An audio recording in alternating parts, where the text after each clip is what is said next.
Movement के रहनुमा doctor Farooq Sattar इस वक्त 90 मरकज पर मीडिया से गुफ्तगू कर रहे हैं। गए और पहुंचे तो हमने जो आज गुफ्तगू की उसका खुलासा भी यही है कि मुतवस्सत और निचला तबका जब तक मुंतखब ऐवानों में नहीं पहुंचेगा पाकिस्तान के अवाम के मसाइल हल नहीं होंगे और मसाइल ज़्यादा ही मसाइल को समझते हैं और मसाइल को हल करने की सलाहियत और इस्तेदाद रखते हैं।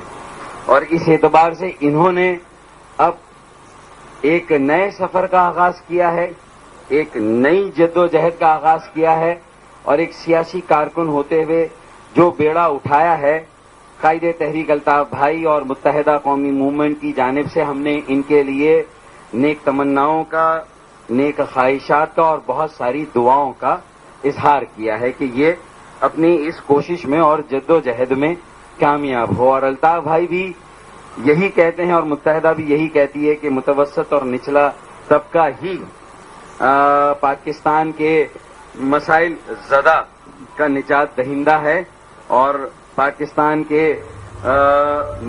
मसाइब और मुश्किलात और मसाइल में घिरे हुए लोगों को इस कैफियत से निजात दिलाना और निकालना।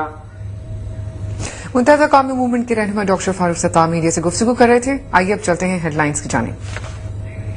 हम आपको दोबारा लिए चलते हैं कराची मुत्तहिदा कौमी मूवमेंट के मरकज 90 जहां इस वक्त शेख रशीद अहमद और डॉक्टर फारूक सत्तार मीडिया से गुफ्तगू कर रहे हैं कि सियासी जमातों को, उनके काबरीन को सर जोड़कर आपस में बैठना चाहिए, कोई सबील करनी चाहिए, कोई तदबीर करनी चाहिए, मुल्क को इस कसीरुल जहती बहरान से निकालना चाहिए, वरना सूरत हाल नाकाबिले वापसी हो सकती है। तो हमें पाकिस्तान को उस जगह पहुंचने से रोकना है।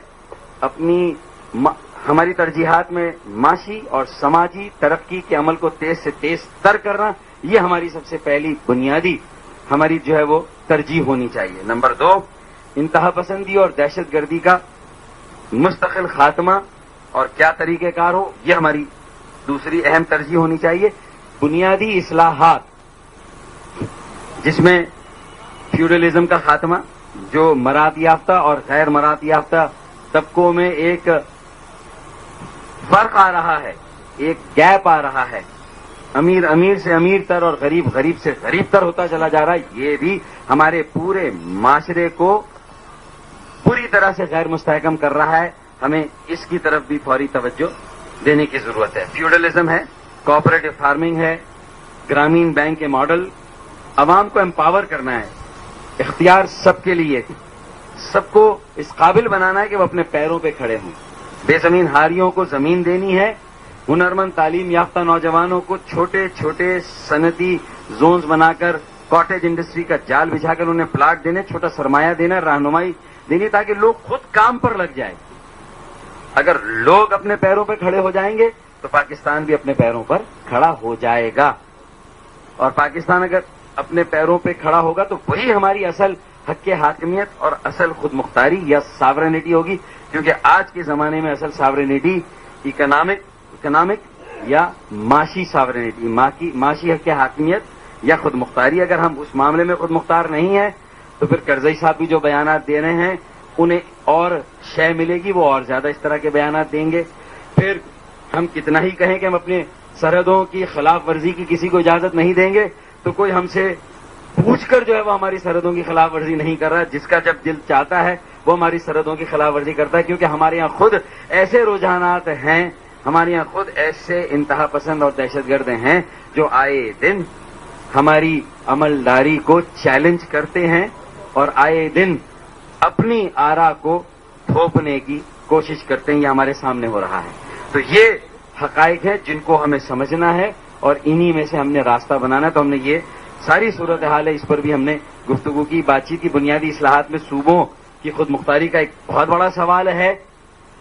आईनी पैकेज की बात हो रही है। अगर अब हमने 60 साल के एडहॉकिज्म को खत्म करने की संजीदा कोशिशें ना की और सिर्फ ایسی ہم نے اصلاحات کی ہیں، ایسی آئینی ترامیم کی جو عوام کی امنگوں اور ان کی خواہشات. بلوچستان کا مسئلہ اس تناظر میں انتہائی اہم ہے.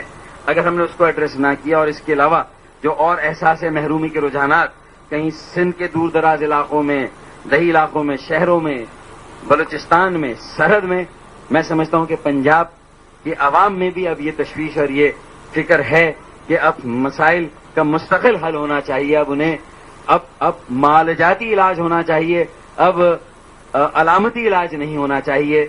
سمپٹمیٹک ریلیف جو ہے وہ اس سے مسئلہ حل نہیں ہوگا. اب مستقل علاج مرض کا ہمیں ڈھونڈنا ہوگا اور مرض کو جڑ سے اکھاڑ کر پھینکنا ہوگا. اور اس کے لیے ہمیں جو آئندہ آنے والا پیکیج ہے یا ترمیم ہے اس کو ہمیں اسی تناظر میں لینا ہوگا. یہ ساری باتیں ہیں گفتگو ہم نے کی. پھر اس میں خطے کا استحکام بھی بڑا اہم ہے اور اس کے لیے بھی کوششیں ہونی چاہیے اور جو بنیادی مسائل اس حوالے سے ہیں انہیں بھی حل ہونا چاہیے. پڑوسی ممالک کے ساتھ دیرینہ دوستانہ اچھے تعلقات قائم ہونے چاہیے اور باعزت اور باوقار حل نکالا جانا چاہیے تمام دیرینہ جو مسئلے ہیں، ایشوز ہیں. تو یہ ساری باتیں ہم نے کی. اور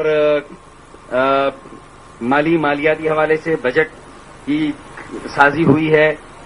تو بہت ساری باتیں میں سمجھتا ہوں کہ اور نشست ہوگی، آئندہ کی نشست میں ہم اور بہت ساری بات کر سکتے ہیں.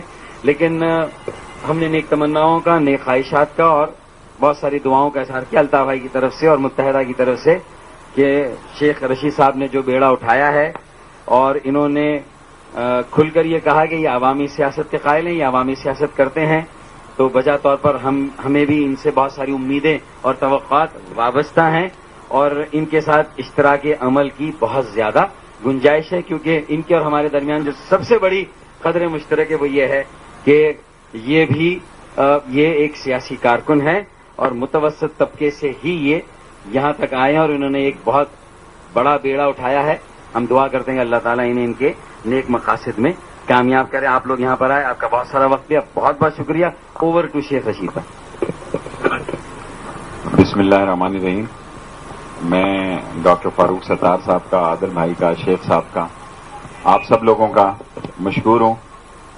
90 میرے لیے نیا نہیں ہے اور میرے لیے خوشی کی بات ہے کہ جس دن میں نے عوامی مسلم لیگ بنائی تو عوامی مسلم لیگ کی سب سے پہلی مبارکباد مجھے الطاف بھائی نے لندن سے ایک فون کے ذریعے دی اور انہوں نے کہا کہ خوشی اس بات کی ہے کہ آپ نے غریب کی بات کی ہے. اور یقیناً ہم اس ملک میں وہ لوگ جن کا کوئی ترجمان نہیں ہے، وہ محکوم، مظلوم، پسے ہوئے، جن کی چھتیں ٹپکتی ہیں، جن کی کوئی آواز نہیں ہے، جو بے روزگاری کے، مہنگائی کے، لاقانونیت کے شکنجے میں آئے ہوئے ہیں، ہم ان لوگوں کی آواز بننا چاہتے ہیں. اور میں توقع کرتا ہوں انشاءاللہ تعالی کہ ہم اس بیڑے کو آگے لے کر بڑھیں گے اور عوامی مسلم لیگ کو انشاءاللہ ایک بڑی کامیابی حاصل ہوگی. اور اس وقت میرے ساتھ محفوظ یار خان صاحب بھی جو ہم نے کراچی کے صدر بنائے